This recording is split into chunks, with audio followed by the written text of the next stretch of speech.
Hello and welcome to episode 0 of the Critical Misses podcast. I am your dungeon master, Rhea Sublet. Today we'll be giving you a brief introduction to the campaign setting and our players, Lakin Davis, Dee Epps, Deanna Davis, and Olivia Shao. Our story takes place in Talisia, a continent as old as time. Legend says it predates the gods themselves.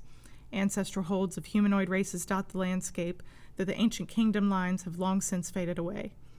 Talisia has been largely peaceful for the last 400 years, when the last battles of the Bitterwind War were fought and the Great Accord was written. Tensions between the races have long since sputtered to a wisp of a memory. As peaceful as things have been, prosperity has been a more difficult matter of late. The past 50 years have been increasingly hard on folks living outside of the great cities of the continent. Once fertile wheat fields along the northern edge of the Mistwood have turned to swamp, and the land to the north of Land's Eye Lake has grown arid and inhospitable to the crops grown there. Class divides have become increasingly distinct in the regions surrounding the human capital city of Reevesdale and the Talisian capital, Lakerise. Fish have been harder to find and catch along the elven coast of Loomway, resulting in fishing boats having to sail farther out to sea and not always coming home.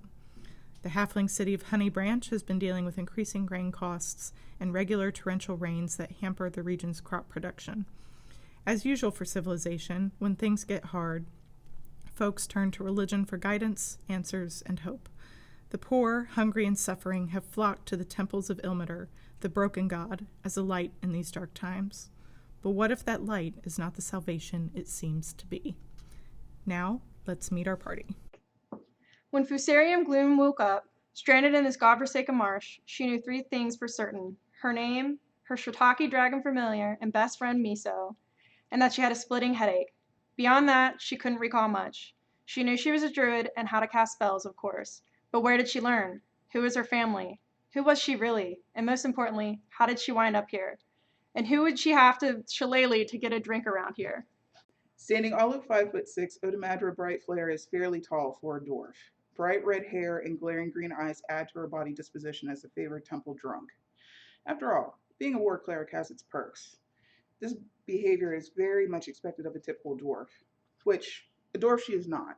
Oh no, don't get me wrong, her persona is currently that of a dwarf, but that visage can change more frequently than one might imagine. She is, in actuality, a changeling. How did a changeling come to live amongst the temple of dwarfs, you ask? Well, that story is long and not complete to her mind. At the moment, all you need to know is that this young seeming dwarf is called Odie to her friends, or maybe you know her by another name. Does Mad the Flayer ring a bell? Not yet? Don't worry, it will. Erralimos Frazil is cursed. When she came into the world, her grandmother took one look at her pale blue skin and cobalt eyes and declared she would one day rule a kingdom. She had a normal, mostly boring childhood in her small village nestled in the winter court of the Feywild. As she got older, she began her journey as an aspiring chef, studying under a well-regarded tavern owner in her village. Everything was perfectly lovely for Era right up until a fateful day she'd rather forget. From that moment on, food held no joy for Era. Everything she had loved tasted of dust and rot. Meals she offered to her family or friends would spoil before it could hit their lips. Even their crops began to fail if she got too involved. She left her village and everything she'd ever known to spare them any more trouble. Living in a small abandoned cottage, lonely after a year of solitude, a beautiful woman began appearing to Era. As her only contact, Era considered her her closest friend, even though she never even shared her name. She did, however, share her food.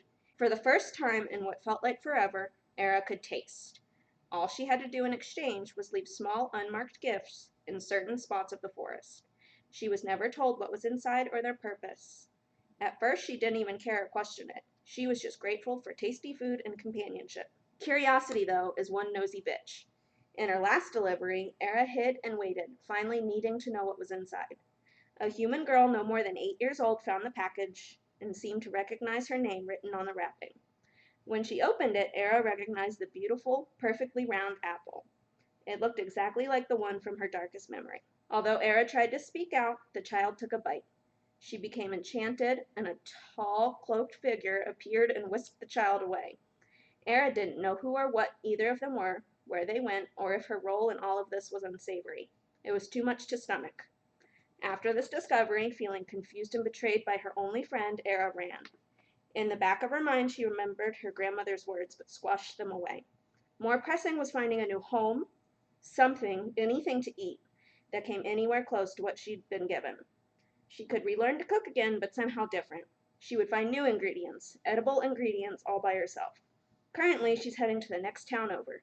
She heard there was an amazing fish fry that was to die for, and that sounds just about like what she's willing to do to taste it. Khaalida, or Callie to her friends, was raised in the distant land of Tenebros at the Aviary, a temple dedicated to the Raven Queen. Wait, distant? She could have sworn it was much closer than that. Wasn't it just there, in the shadow of the mountain? Perhaps on the other side of the mistwood. She definitely caught a glimpse of it the other night. It was so dark and cloudy she could just barely make out the outline of wings at the top of the temple. Well, wherever home may be is a problem for later. To become a fully fledged member of the Aviary, one is required to undertake a rite of passage, proving their merit and worth to the Raven Queen. This year-long trial is named the Flight, and those willing to partake must do so alone. Temple patrons who had been around long enough whispered legends of the champion of the Raven Queen, a hero who had returned from their flight and proved themselves so heroic and steadfast that they were chosen to fight the perversions of the natural world alongside the Raven Queen herself. But this champion's name, and truly whether or not they ever existed, have long since been forgotten. Many of the children, who were as lost and found as Callie herself, would play in the courtyard and argue over who got to be the next champion, embellishing stories of their own doings, hoping that they too could gain the Raven Queen's favor. Callie, being no exception to this, awoke on the morning of her 17th birthday to set out on her flight, hopeful, nervous, and excited. Not knowing when their paths would cross again, Callie and her best friend Sage exchanged feathers, a token of their friendship and protection. With a silent prayer that her studies in Shadowmancy would be enough, and one last glance over her shoulder, she set out through the temple gates. Callie blinked. She knew she was now far away from home, and looked down to find a piece of parchment in her hand.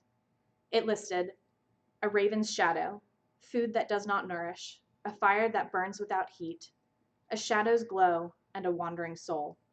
Callie looked up into the bright morning sun and smiled. It was time to spread her wings and fly.